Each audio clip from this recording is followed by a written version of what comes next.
अगर आप large cap, mid cap या स्मॉल कैप में इन्वेस्ट कर रहे हैं तो अगला 2 मिनट आपको लाखों के नुकसान से बचाएगा। जी हाँ, मैं आपको 3 साल, 5 साल और 10 साल का डेटा दिखाऊंगा और इस डेटा से आपको ये पता चलेगा कि किस कैटेगरी के म्यूचुअल फंड ने सबसे ज्यादा रिटर्न दिया है। तो चलिए सीधे मैं आपको स्क्रीन पर डेटा दिखाता हूं। आप देख सकते हो ये mutual fund category average return का डेटा है। 3 साल में लार्ज कैप ने 11.40% का रिटर्न दिया है। वहीं पर लार्ज एंड मिड कैप की बात करूं तो 3 साल में 15.49% का रिटर्न दिया है। फ्लेक्सी कैप की बात करूं तो 3 साल में 13.22% का रिटर्न दिया है। फोकस फंड की बात करूं तो 3 साल में 13.46% का रिटर्न दिया है। मल्टी कैप की बात करूं तो 3 साल में 16.36% का रिटर्न दिया है। और यहां पर मिड कैप की बात करूं तो 3 साल में 19.20% का रिटर्न दिया है। और स्मॉल कैप की मैं बात करूं तो आप देख सकते हो 18.40% का रिटर्न दिया है। मतलब 3 साल के डेटा में विजेता मिड कैप फंड बन रहा है। सबसे ज्यादा रिटर्न बनाकर मिड कैप ने दिया है और 3 साल के रिटर्न में मिड कैप फंड ने स्मॉल कैप फंड को भी पछाड़ दिया है। लेकिन रुको जरा, ये तो सिर्फ ट्रेलर था, पिक्चर अभी बाकी है मेरे दोस्त।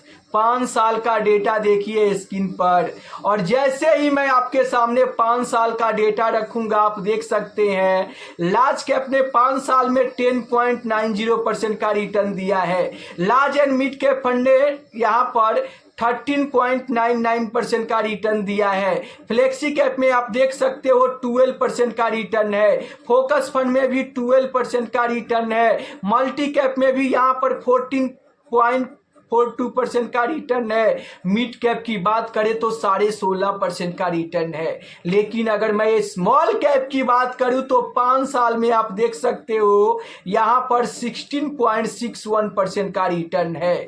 तो 5 साल के डेटा में large cap, mid cap, flexi cap को स्मॉल कैप फंड ने पछाड़ दिया। चलिए अगर मैं आपके सामने 10 साल का डेटा रखूं तो आप स्क्रीन पर देख सकते हैं 10 साल में large and mid cap fund, यहां पर लार्ज कैप फंड 12% का रिटर्न दिया है। Large and mid cap fund 14.25% का रिटर्न दिया है। फ्लेक्सी कैप फंड 13% का रिटर्न दिया है। फोकस फंड भी 13.25% का रिटर्न दिया है। मल्टी कैप का 10 साल कंप्लीट नहीं हुआ है। अगर मैं मिड कैप की बात करूं तो लगभग 16% का रिटर्न है और स्मॉल कैप की बात करूं तो 16.63% का रिटर्न है। तो आप देख सकते हो कि 10 साल के डेटा में यहां पर स्मॉल कैप फंड ने large cap, mid cap, flexi cap fund को रिटर्न के मामले में पछाड़ दिया है। जी हां, इस डेटा से आपको क्या सीख मिलता है कि सबसे ज्यादा स्मॉल कैप कैटेगरी के फंड ही सबसे ज्यादा रिटर्न बना कर दिया है। अब मान लो कि आप इतना रिटर्न पर 1 लाख रुपया आज से 10 साल पहले इन्वेस्ट कर दिए होते तो आज किस फंड में कितना वैल्यू बनता आप स्क्रीन पर देख सकते हैं। अगर आप आज से 10 साल पहले 1 लाख रुपया लार्ज कैप में डाले होते तो वहां पर सिर्फ 3,13,000 रुपया बनता। लार्ज एंड मिड कैप में डाले होते तो 3,69,000 बना होता। फ्लेक्सी कैप में डाले होते तो 3,73,000 बना होता। फोकस फंड में डाले होते तो 3,47,000 बन गया होता। और अगर मिड कैप में डाले होते तो यहां पर 4,39,000 बना होता। लेकिन ठीक यही 1 लाख रुपया अगर आप स्मॉल कैप में डाले होते तो 4,64,000 रुपया बन गया होता। तो आप देख सकते हो कि सबसे ज्यादा पैसा बनाकर स्मॉल कैप फंड ने ही दिया है। इस डेटा से आपको यह पता चला कि अगर आपने 10 साल पहले स्मॉल कैप में 1 लाख डाल दिए होते तो 4,64,000 बन गया होता। और वहीं पर आप 1 लाख रुपया लार्ज कैप में डाले होते तो 3,13,000 के करीब ही बना होता। मतलब लार्ज कैप फंड से स्मॉल कैप फंड ने 1.5 लाख ज्यादा का प्रॉफिट दिया है। अब आप बताओ कि आप किसे चुनोगे।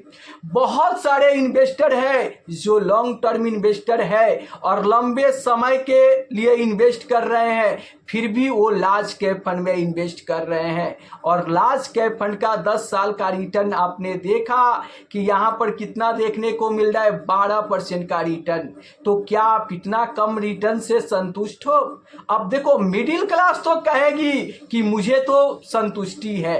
क्यों? क्योंकि मिडिल क्लास को यहाँ पर क्या चाहिए, रिस्क कम चाहिए। भले उनको रिटर्न कम मिले, लेकिन यहाँ पर रिच माइंडसेट क्या कहती है कि ज्यादा रिस्क लेकर ज्यादा रिटर्न बनाना ही वेल्थ यहाँ पर बड़ा बनता है। तो जब आपको पता चल गया इस डेटा से कि लंबे समय में विजेता तो स्मॉल कैप फंड ही है, लंबे समय में सबसे ज्यादा रिटर्न तो स्मॉल कैप फंड ही दे रहा है, तो फिर आप लॉन्ग टर्म इन्वेस्टर होके और आप लार्ज कैप में पैसा क्यों डाल रहे हो?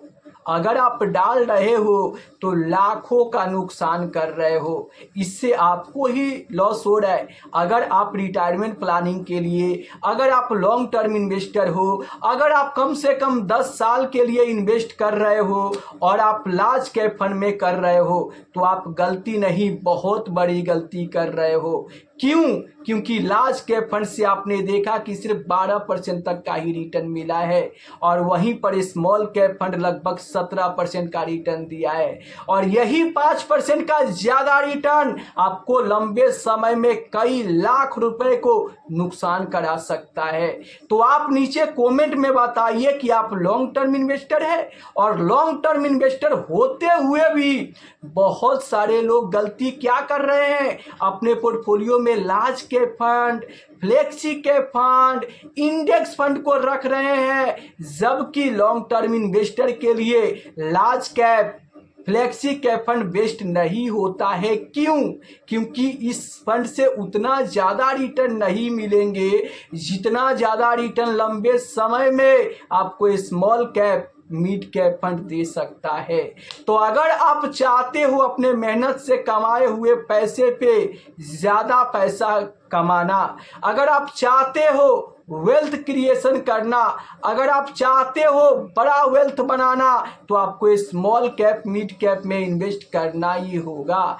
क्यों? क्योंकि इस डेटा में आपने देखा कि सबसे ज़्यादा रिटर्न स्मॉल कैप ने दिया है और स्मॉल कैप से कम रिटर्न मिड कैप ने दिया है और मिड कैप से कम रिटर्न आप यहाँ पर देख सकते हो large and mid cap fund ने दिया है और उससे कम रिटर्न फ्लेक्सी कैप दिया है और फ्लेक्सी कैप से भी कम रिटर्न लार्ज कैप फंड दे रहा है। तो अब आप बताओ कि जब डेटा में आप देख लिए कि ज़्यादा उतार चढ़ाव होने के बावजूद भी लंबे समय में विजेता स्मॉल कैप फंड ही है, तो क्या आप लॉन्ग टर्म इन्वेस्टर होने के नाते अभी भी लार्ज कैप फंड में इन्वेस्ट करोगे?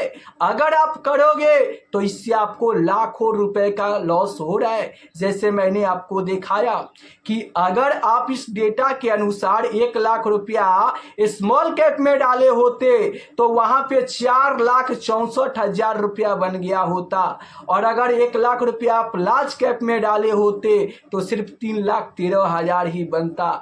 मतलब लार्ज कैप से स्मॉल कैप ने 1.5 लाख रुपए का ज्यादा प्रॉफिट बनाकर दिया है। अब आप बताइए नीचे कमेंट में कि अगर आप लॉन्ग टर्म इन्वेस्टर है, अगर आप 10 साल के लिए निवेश कर रहे हैं, तो आप लार्ज कैप फंड चुनोगे या फिर स्मॉल कैप फंड चुनोगे? आपको क्या लगता है लंबे समय में कौन सा म्यूचुअल फंड सबसे ज्यादा पैसा बनाकर दे सकता है? नीचे कमेंट बॉक्स में जरूर बताएं। और ध्यान रहे कि म्यूचुअल फंड जोखिम के अधीन होता है, इसलिए इन्वेस्टमेंट करने से पहले खुद से रिसर्च करके ही इन्वेस्टमेंट करें। इस वीडियो को आप एजुकेशनल पर्पस के लिए लीजिए, कोई पेड प्रमोशन नहीं है।